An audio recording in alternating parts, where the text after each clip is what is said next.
Hello, നമ്മൾ ഇന്ന് discuss ചെയ്യാൻ പോകുന്ന ടോപ്പിക്കാണ് പാർട്സ് ഓഫ് സ്പീച്ച്. ഇംഗ്ലീഷിൽ ഗ്രാമറിൽ ഏറ്റവും പ്രധാനപ്പെട്ട ഒരു ഭാഗമാണ് പാർട്സ് ഓഫ് സ്പീച്ച്. അത് കുട്ടികൾക്ക് വളരെയധികം ഉപകാരപ്പെടും. അതുപോലെ തന്നെ PSC എക്സാമുകൾക്കും ഈ പാർട്സ് ഓഫ് സ്പീച്ച് അറിഞ്ഞിരിക്കുന്നത് വളരെ ഉപകാരമായിട്ടുള്ളൊരു കാര്യമാണ്. നമുക്കെന്താണെന്ന് നോക്കാം. പാർട്സ് ഓഫ് സ്പീച്ച് 8 ഉള്ളത്. നമുക്ക് ഏതൊക്കെയാണെന്ന് നോക്കാം. ഒന്നാമത്തെ നൗൺ. നൗൺ എന്ന് പറഞ്ഞാൽ നാമം. 2 വെർബ്. വെർബ് എന്ന് പറഞ്ഞു കഴിഞ്ഞാൽ ക്രിയ. 3 പ്രോനൗൺ. പ്രോനൗൺ എന്ന് പറഞ്ഞു കഴിഞ്ഞാൽ സർവനാമം. 4 അഡ്ജക്റ്റീവ്. അഡ്ജക്റ്റീവ് എന്ന് പറഞ്ഞു കഴിഞ്ഞാൽ നാമവിശേഷണം. 5 ആഡ്വർബ്. ആഡ്വർബ് എന്ന് പറഞ്ഞു കഴിഞ്ഞാൽ ക്രിയാവിശേഷണം. 6 പ്രിപ്പോസിഷൻ. പ്രിപ്പോസിഷൻ എന്ന് പറഞ്ഞാൽ ഗതി. 7 കൺജങ്ഷൻ. കൺജങ്ഷൻ എന്ന് പറഞ്ഞു കഴിഞ്ഞാൽ ഘടകം. 8 ഇൻ്റർജെക്ഷൻ. ഇൻ്റർജെക്ഷൻ എന്ന് പറഞ്ഞു കഴിഞ്ഞാൽ വ്യാക്ഷേപകം.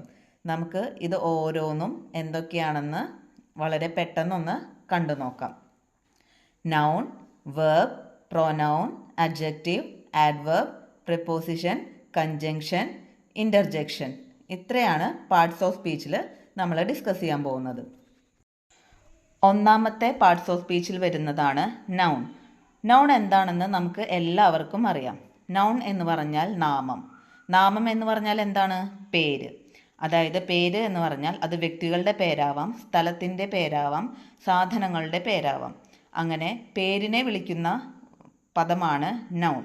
ഇപ്പോൾ ഒരു എക്സാമ്പിൾ പറയുകയാണെങ്കിൽ തൃശ്ശൂർ, അതൊരു സ്ഥലത്തിൻ്റെ പേരാണ്. രാജു ഒരാളുടെ പേരാണ്. ബുക്ക് ഒരു സാധനത്തിൻ്റെ പേരാണ്. ഇതൊക്കെയും നൗണാണ്. അപ്പോൾ നൗൺ എന്താണെന്ന് മനസ്സിലായല്ലോ.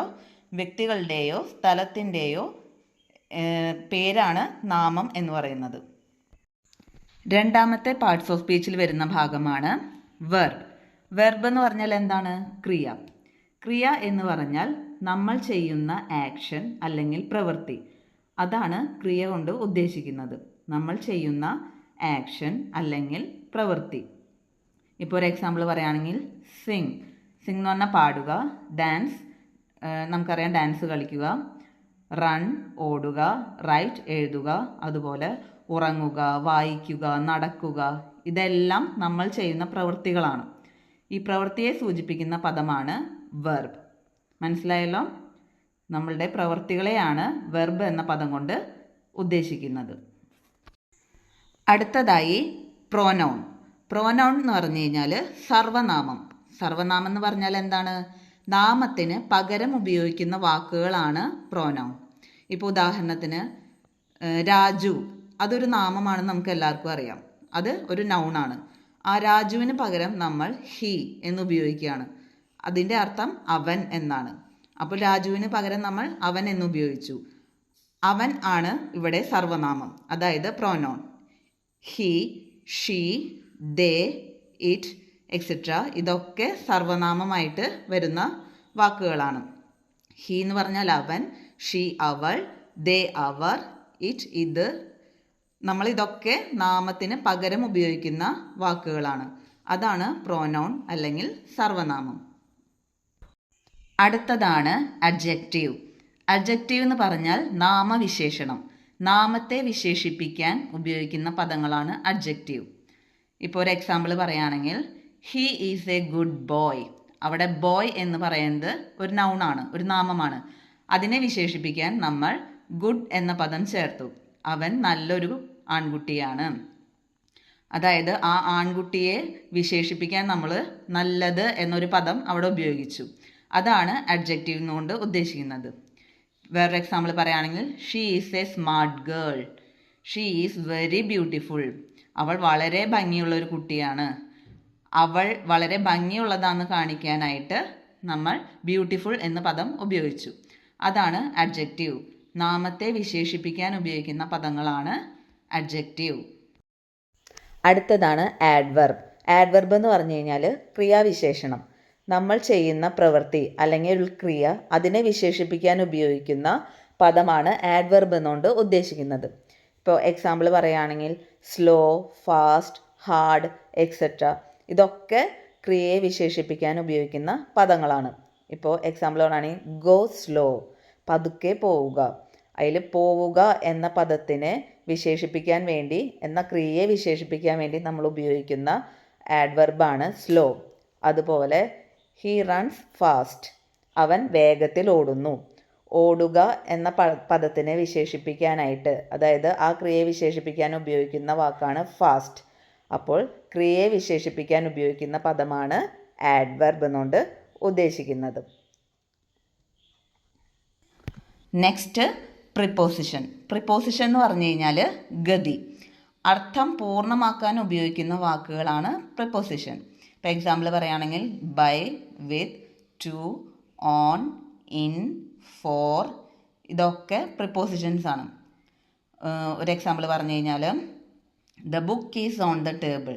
ബുക്ക് ടേബിളിലാണെന്ന് കാണിക്കാനായിട്ട്, അവയെ കണക്ട് ചെയ്യാനായിട്ട് നമ്മൾ ഉപയോഗിക്കുന്നതാണ് ഓൺ.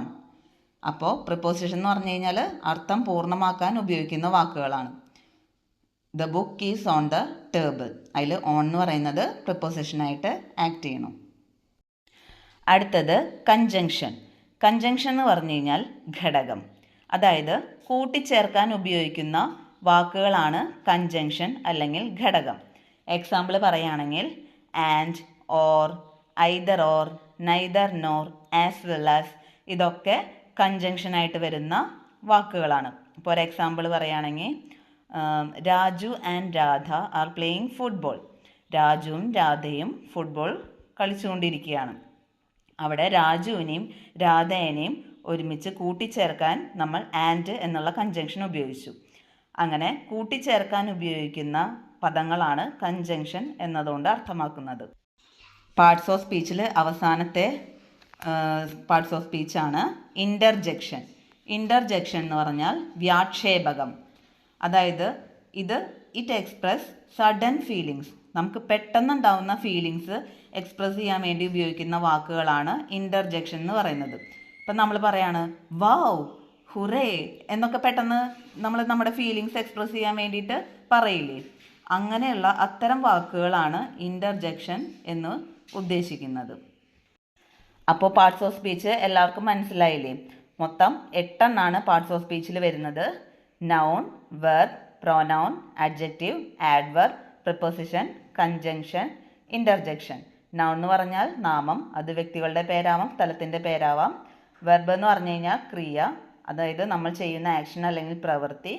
പ്രൊനൗൺ എന്ന് പറഞ്ഞു കഴിഞ്ഞാൽ സർവ്വനാമം, അതായത് നമ്മൾ നാമത്തിന് പകരം ഉപയോഗിക്കുന്ന വാക്കുകളാണ് പ്രൊനൗൺ. അഡ്ജക്റ്റീവ് എന്ന് പറഞ്ഞു കഴിഞ്ഞാൽ നാമവിശേഷണം, നാമത്തെ വിശേഷിപ്പിക്കാൻ ഉപയോഗിക്കുന്ന പദങ്ങളാണ് അഡ്ജക്റ്റീവ്. ആഡ്വർബ് എന്ന് പറഞ്ഞു കഴിഞ്ഞാൽ ക്രിയാവിശേഷണം, അതായത് നമ്മൾ ചെയ്യുന്ന ക്രിയയെ വിശേഷിപ്പിക്കാൻ ഉപയോഗിക്കുന്ന പദങ്ങളാണ് ആഡ്വർബ്. പ്രിപ്പോസിഷൻ എന്ന് പറഞ്ഞു കഴിഞ്ഞാൽ ഗതി, അതായത് അർത്ഥം പൂർണ്ണമാക്കാൻ ഉപയോഗിക്കുന്ന പദങ്ങളാണ് പ്രിപ്പോസിഷൻ. കൺജങ്ഷൻ എന്ന് പറഞ്ഞു കഴിഞ്ഞാൽ ഘടകം, അതായത് കൂട്ടിച്ചേർക്കാൻ ഉപയോഗിക്കുന്ന പദങ്ങളാണ് കൺജങ്ഷൻ. ഇൻ്റർജെക്ഷൻ എന്ന് പറഞ്ഞു കഴിഞ്ഞാൽ വ്യാക്ഷേപകം, അതായത് ഇറ്റ് എക്സ്പ്രസ് സഡൻ ഫീലിങ്സ്. നമുക്ക് പെട്ടെന്ന് ഉണ്ടാകുന്ന ഫീലിങ്സ് എക്സ്പ്രസ് ചെയ്യാൻ വേണ്ടി ഉപയോഗിക്കുന്ന വാക്കുകളാണ് ഇൻ്റർജെക്ഷൻ.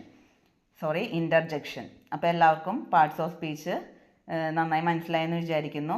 വീഡിയോ ഇഷ്ടമായെങ്കിൽ എല്ലാവരും ലൈക്ക് ചെയ്യുക, ഷെയർ ചെയ്യുക, കമൻറ്റ് ചെയ്യുക, സബ്സ്ക്രൈബ് ചെയ്യുക. Thank you.